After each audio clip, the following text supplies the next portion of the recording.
Welcome into another NFL divisional preview, and today it's our second last division. It is the AFC South, and this is a very interesting division as I think three teams have very good shots at winning the division, and a fourth team even does have an outside chance of winning the division if some things break right for them. And so with this being a bit of a dogfight of a division, I'm excited to get into it, and so let's just do that. But before we get into the video, I want to take a second to ask you to please subscribe to the channel, ring the bell for notifications. Really helps us out. If you're a fan of the NFL, you'll love this channel as we release multiple NFL-related videos every Tuesday and Friday all year long. And once the NFL season starts, that will be switching to Thursday and Saturday to make sure that the content is as up to date as possible for you. But that's it. That's the spiel. Back to the video. We're going to start off the AFC South with the Indianapolis Colts, and this Colts team shocked absolutely everyone, myself included, with what they were able to do during the 2023 NFL season. They had the 4th overall pick in the 2023 draft and selected quarterback Anthony Richardson, but Richardson was just injured pretty much the entire season. His season-ending injury happened a couple weeks into the season, but he'd been knocked out of multiple games before that.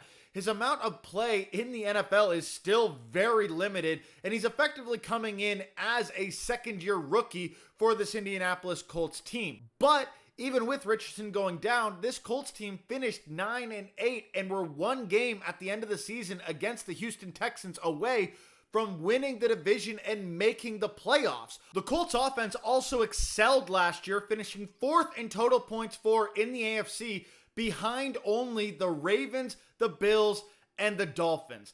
That's really good for a team who was quarterbacked by a backup for the vast majority of the season, being Gardner Minshew, and with a rookie head coach in Shane Steichen only 1 year after having an anemic offense and finishing low enough to get the 4th overall pick. I think we can all agree that Shane Steichen was a pretty big slam dunk for the Colts to get as their head coach a year ago, having that 1 year of hindsight. And as well, in the NFL draft this year, the Colts at 15th overall were able to take the top defensive player in the NFL draft to improve their defense. Think about it. You're adding a 4th overall pick quarterback into an offense that was already the 4th best in the AFC, being helmed by a quarterback like Gardner Minshew, who we all love, but we know who he is. And as well, you are adding the #1 defensive prospect in the 2024 draft to this team in 2024. I think the Colts were great in 2023, and the only reason we don't remember how good they were is because they did end up just missing the playoffs, but I expect them to be a much better team in 2024, and I think a lot of people who aren't paying attention to them will be surprised with how good this football team is. And so my prediction for the Indianapolis Colts is an 11-6 record, finishing 2 games better than the 9-8 record from 2023. I think adding some defensive players as well as getting Anthony Richardson into the fold should be enough to improve this team up to 11-6. Now, there is a little bit of a wild card here in the fact that we don't know how good Anthony Richardson will be. Yes, he looked quite effective in the small sample size we got of him, but he also looked quite reckless in terms of his running and with the football. And so there is definitely a world where the Colts actually regress not having Gardner Minshew in the fold, who, by the way, is not even their backup anymore as he's moved over to the Raiders. And so while there is definitely a world where this team doesn't do as well, I am quite bullish on the Colts, and so 11-6 is my prediction. Next up, we have the Jacksonville Jaguars, who finished 9-8 in 2023, which was a pretty big disappointment for a Jaguars team that was expected to run away with the division in 2023. In actuality, coming into 2023, this felt like a divisional matchup between probably the Jags and maybe the Titans could pull something off. Instead, it was the Colts and Texans competing for it at the end of the year after the Jaguars started 8-3 and finished 9-8. This team definitely finished with a whimper in 2023. And it begs the question, which Jaguars team are we going to see in 2024? The toughest thing for the Jaguars is this division is much improved over what it was in the past. In the past couple of years, the AFC South has been considered one of the weakest divisions in football. I don't think anyone can look at this division, look at 3 legitimate playoff contenders in the Colts, Jaguars, and Texans, and think that this division is still one of the weakest in football. It is not quite as strong as some other divisions like the AFC and NFC North divisions are, but it's still a very good division in the NFL, and so the Jaguars are going to have an uphill battle in order to improve on their 9-8 record from 2023. The Jaguars do have a lot of nice pieces all over the field, and the signings of Mitch Morse and Eric Armstead should help to fix up the middle of the field, both offensively and defensively, which were areas of struggle for the Jaguars in 2023. But they did lose some pretty big players too. They lost Calvin Ridley in free agency. They had to pay a boatload of cash to keep Josh Allen in-house with the franchise tag.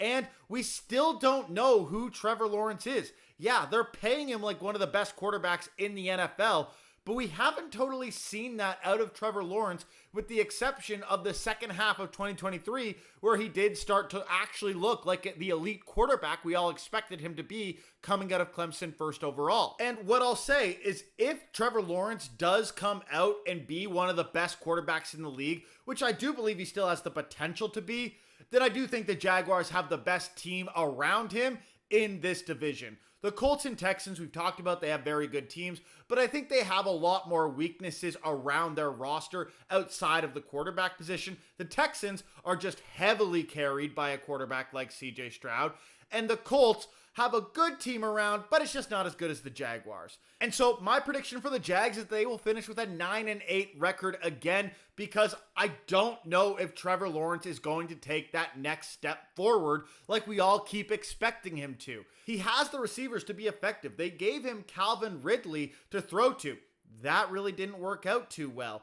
They have now signed Gabe Davis and drafted Brian Thomas. Let's see if that makes a difference for the Jaguars. But at the end of the day, Trevor Lawrence has had now 3 years to show that he's an effective NFL quarterback.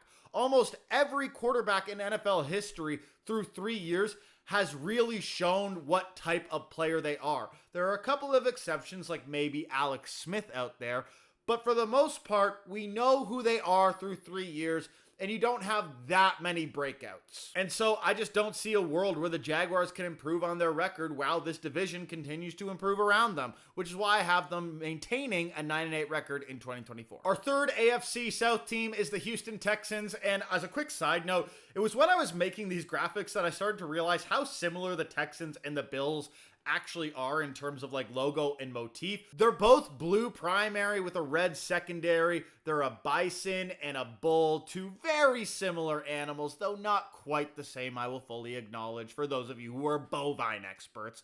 Either way, I just found that fun that they were so similar, but let's get back to actually talking about the Houston Texans. The Houston Texans entered 2023 as widely considered one of the worst teams in the NFL, and they finished 10-7 and even won a playoff game in the first year with head coach DeMeco Ryans and quarterback CJ Stroud. I think we can all agree that these two are absolute slam dunks for the Houston Texans, and fantastic building blocks were drafted by this team in 2023 to build around for the long term. Now, the Texans did not have any first-round picks in 2023 after a bunch of trades, but they did get Will Anderson in exchange for their original first-round pick in 2024, so, you know, you're not going to complain too much if you're a Texans fan. You already got the benefit of that first-round pick anyway. With the early success and youth of the Houston Texans, a lot of people expect this team to be one of the better teams in the AFC, and maybe even as soon as this year, start to compete with teams like the Chiefs, the Ravens, the Bills, etc. for the elite status in the AFC. I'm sorry, I should also include the Bengals there, but you know, they missed last year. Burrow was gone. They probably do deserve to be there. Sorry, Bengals fans. Though compared to the people that think the Texans are going to compete with the elite of the AFC this year, I am not so bullish, pun intended. I think the Texans are definitely a team that is building for the future. I'm just not so sure that the future is right now, though I'll acknowledge the Houston Texans brass cares to differ with me. The Houston Texans made a lot of win-now moves this summer, including bringing in guys like Danielle Hunter, Stephon Diggs, and Joe Mixon, all of whom have been some of the best players in the NFL at their respective positions in recent history. My one issue is I think Joe Mixon is kind of washed, and I think the same thing of Stephon Diggs. Yes, Danielle Hunter is still one of the better pass rushers in the NFL, but he is a little bit older, and they let go of Jonathan Greenard in order to sign Danielle Hunter, which kind of makes that a little bit of a wash to me. Beyond that, I think the Texans absolutely benefited in 2023 from having finished last in their division in 2022, meaning they have a little bit of an easier strength of schedule compared to their division mates. Now, in 2024, the Houston Texans' uncommon opponents compared to their division is going to be the Dallas Cowboys, the Kansas City Chiefs, and the Baltimore Ravens.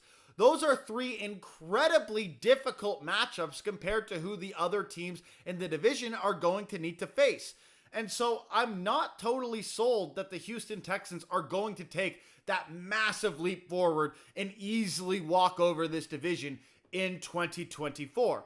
I think they're maybe 1 or 2 years away from being one of the best teams in the AFC, but they're just not quite there yet. And so my prediction for them in 2024 is that they have a 1-game increase over 2023 and finish 11-6. 11-6 is still a very good record for the Houston Texans, and this would have them make the playoffs. Though I will acknowledge I have been on record in saying my hot take is that the Texans do not make the playoffs. Yes, I do think the Texans finish 11-6, they are going to make the playoffs, but I think there's a world where if they finish 10-7, they end up missing the playoffs, and that's a very realistic possibility for the Texans for me, as I gave them a lot of really tight wins in this 11-6 record, and realistically, they're likely going to lose one of those, and if they do, 10-7, they might miss. But missing the playoffs for the Texans is not the end of the world. Again, this is a really young team. They are building for the future. They have a ton of assets in-house, both in young players and from the Deshaun Watson trade, which, I mean, Browns fans. Actually, I'm not sorry. You're the Browns. You basically sign every criminal. So maybe I'm not sorry, but, you know, I'm a little bit sorry. And so, Texans, if you miss the playoffs, it's not the end of the world. But if you finish 11-6, as I said, you probably sneak in the 6 or 7 seed based on where I have other teams finishing in the 11-6 gauntlet that I have picked thus far. And our final AFC South team is the Tennessee Titans, and we all know the Titans feel like they are on a different tier compared to these other teams, and I'm not saying that in a positive way for the Titans. I think the Colts, Jaguars, and Texans all have playoff ambition in 2024, and the Titans might have a little bit of that ambition, but realistically, the Titans are more in the middle of a rebuild. There is a world where the Titans do come out and have some of their big money free agent signings be very effective. A quarterback like Will Levis, who we've seen flash of brilliance from, show that he is the guy who threw 4 touchdowns in his first appearance and not the guy we saw for the majority of the rest of the season. And if all those things break right for the Titans, yeah, this team absolutely could compete with the Colts, Texans, and Jaguars. Look no further than the Colts and Texans last year, where they needed everything to break right to compete for playoff spots, and they absolutely had that happen. So it's not unheard of for the Titans to compete for a playoff spot in the AFC South. But let's be real, I don't think they're going to. When it comes to Will Levis, yes, we saw that phenomenal 4-touchdown performance in the first game he had under center as a starter. But we didn't see much more like that after the fact. And I mean, come on. We saw Zach Wilson ball out against the Chiefs in prime time in 2023. And nobody's out here saying that Zach Wilson is a good quarterback. Almost every quarterback in the NFL can have a good day. And as Levis put more and more film on tape at the NFL level for teams and defensive coordinators to look at and scheme against, he definitely started to go downhill compared to that first performance. And so I'm not entirely convinced Will Levis is going to be the guy for the Titans. I think the path for the Tennessee Titans to be competitive in 2024 is to have their offseason moves be effective. They signed Calvin Ridley to a massive contract, which I'll be honest, I do not love for the Titans. But that can be a good wide receiver 1 or wide receiver 2, depending on how Hopkins is in 2024. For Will Levis to throw to. Beyond that, they traded for L'Jarius Sneed, who was a very good corner with the Kansas City Chiefs, but it's questionable how much it was him being very effective versus Steve Spagnuolo's overall scheme, which definitely did assist in how good L'Jarius Sneed looked in 2023. As well, you've signed guys like Tyler Boyd and Jamal Adams, who have been very effective players in the NFL in the past, but all of these signings really just scream of veterans past their prime being signed to a team that kind of should be in rebuild mode.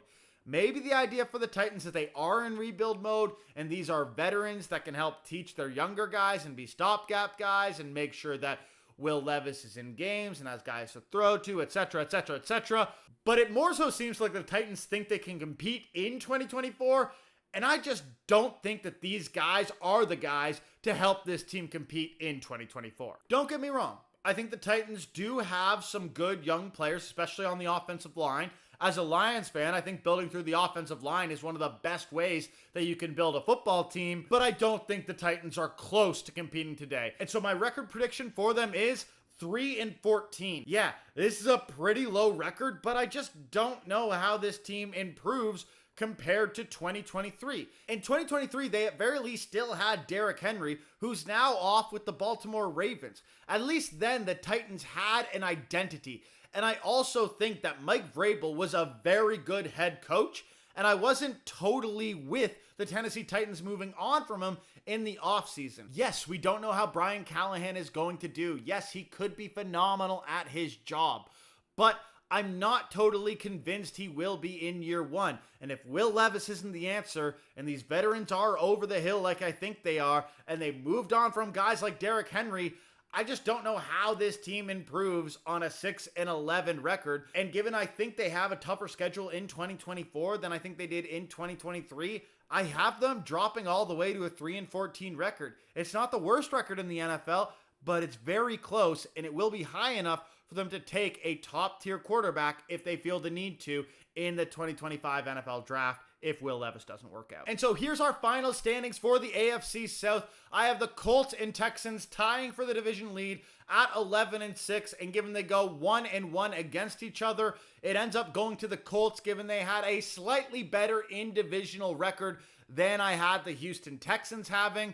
Then the Jaguars coming in at 9-8, a similar record to what they had in 2023, but it will not be good enough to make the playoffs in an absolutely stacked AFC. And the Titans finishing as one of the league's worst teams for a second straight year with a 3-14 record, likely ending up with a top 5 pick in the 2025 NFL Draft. Like I said at the beginning of this video, this division is one of the most competitive divisions in football, and I think any of the Colts, Texans, and Jaguars have a realistic possibility of winning this division. I wouldn't put any one of these teams as having a greater than 40% chance of winning this division. That's how competitive I expect these three teams to be with each other. And so this is absolutely a division to watch during the 2024 season. And it's a division that I'm going to be keeping a very close eye on, as I said, it's one of the most exciting divisions in football. But that's it for today's video. I hope you all enjoyed it. Remember, if you did, leave a like and comment below. Help us out, help us grow. And again, one more reminder that starting in the NFL season, we'll be moving our release schedule to Thursdays and Saturdays to give you better, more up-to-date content all season long. Either way, that's it. I'll see you all next time. Peace!